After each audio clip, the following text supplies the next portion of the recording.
In this video, I'm going to show you how we can block command prompt on a standard user.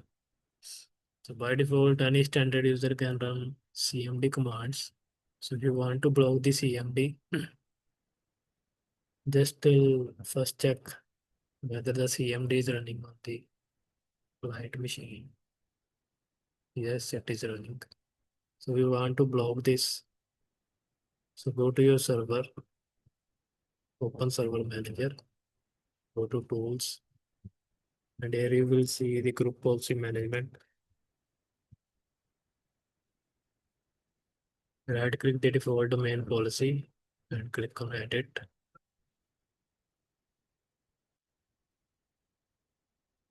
Click on user configuration, click on policies, administrative templates, system, and here you will see prevent access to the command prompt.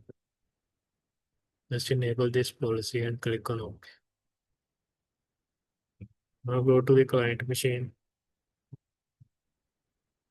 Changes are not immediately applied, so you have to run the GP update using the administrator credentials.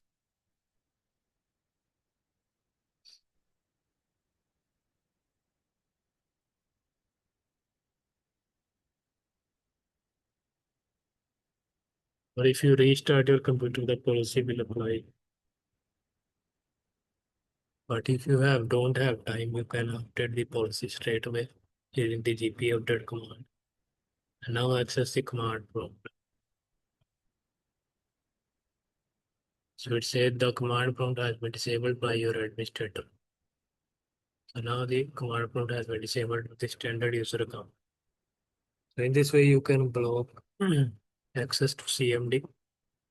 Thanks so much.